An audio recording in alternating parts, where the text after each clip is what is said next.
කලිය අම්මගේ අවසරයි මගේ ගුරු අම්මා හොයාගෙන එනකොට මම ගොඩාක් වැටිලා හිටපු කෙනෙක්.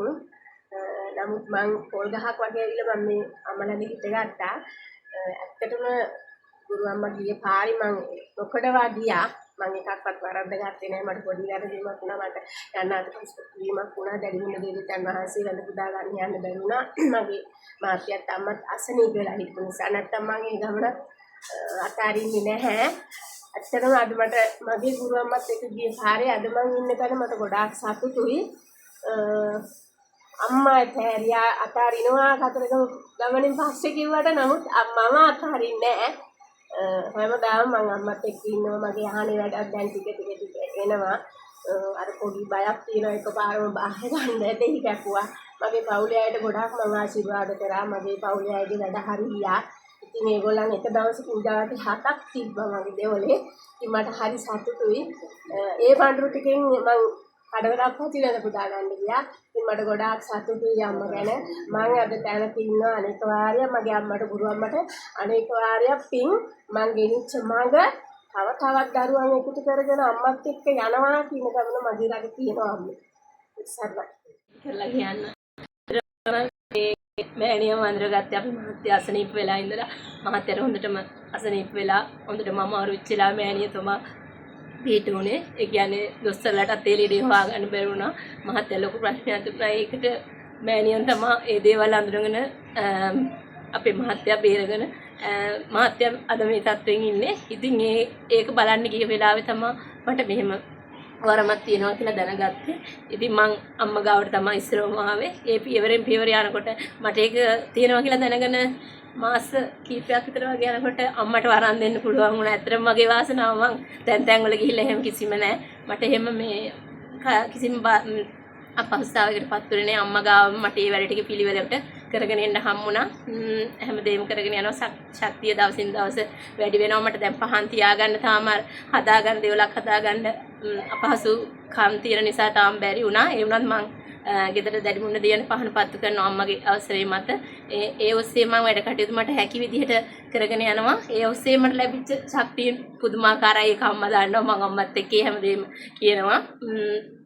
අම්මා ගැන කියන්න වචන නැහැ. අම්මට ඇත්තටම කියන්න වචන නැහැ. මම හැමදාම කවුරුත් දන්නේ අම්මට හැමදාම මම කවි 10ක් 15ක් දාන වෙලාවල් තියෙනවා. හැමදාම අම්මගේ ගුණ කියලා මොකද මේ වරපටත් වැඩි මගේ මහත්තයාගේ ජීවිතේ බේරලා දුන්නේ අම්මා. ඉතින් ඇත්තටම අම්මගෙන් ලැබිච්ච දේවල් මරණකම් අමතක වෙන්නේ නැහැ. අම්මා කවදාවත් අපිට අමතක වෙන්නේ නැහැ. කරපු දේවල් ශක්තිය ලබා දුන්න දේවල් අපෙන් ගත්ත පඬුර කොච්චර මුංචිද කියලා අපි දන්නවා. මෙතන කෙරෙන වැඩ අපි මෙතෙන්ට විතර යන වෙනවා. අම්මගේ වැඩ කටයුතු වලට උදව් කරනවා.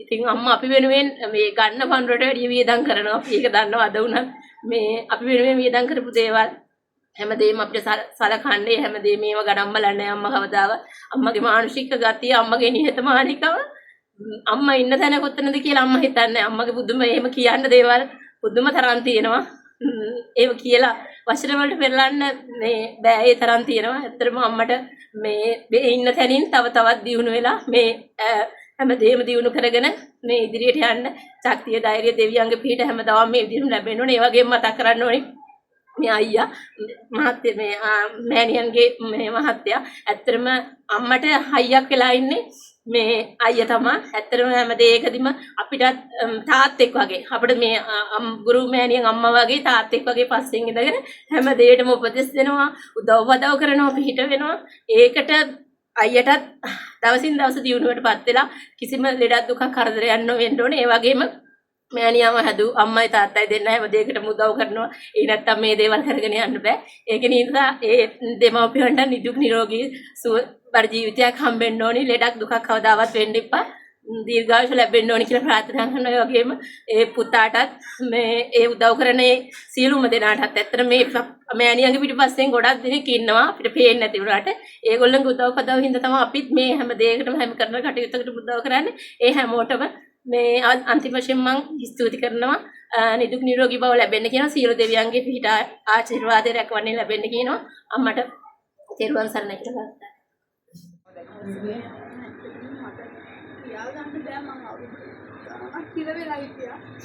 අම්මා ළඟට ඇවිල්ලා හරියට විශ්වාස කරන මාසයක් වෙනවා. ඒ මාසය ඇතුළත මට අම්මා සෑහෙන දේවල් ලැබුණා. මගේ මහත්තයා ඒතර විශ්වාස කරේ නෑ. මොකද මට මේ දෙන්න ආවා කියලා ඥාතිය ඇවිල්ලා කිව්වට මට කිසිම දෙයක් දෙන්න නැතුව හිර වුණා යා. ඊට පස්සේ දැන් තමයි මට ඥාතිය අම්මා අරන් දුන්නාට පස්සේ මට දැන් තමයි ඇත්තටම ලැබෙන්නේ. මගේ කිසිම කෙනෙක් විශ්වාස කරේ නෑ මගේ ඥාතියව.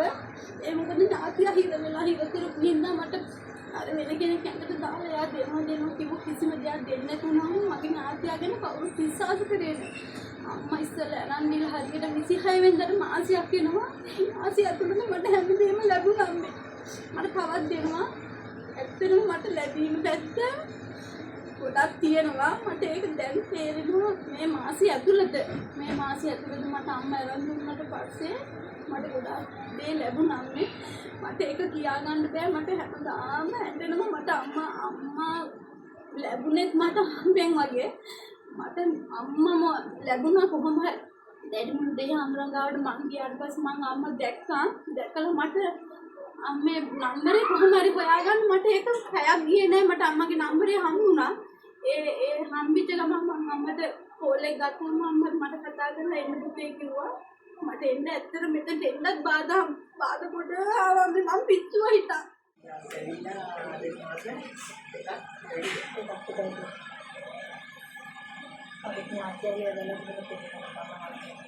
ගොඩක් ප්‍රශ්න ගොඩක් තිබුණා. සේවන කිසිම ලැබුණේ නැහැ.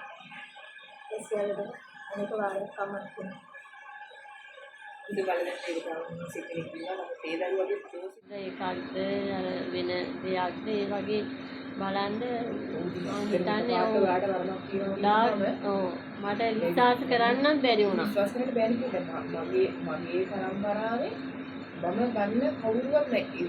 ඔය අපි තාත්තගේ ඈතින් නෑදෑයන්ගේ බෙදම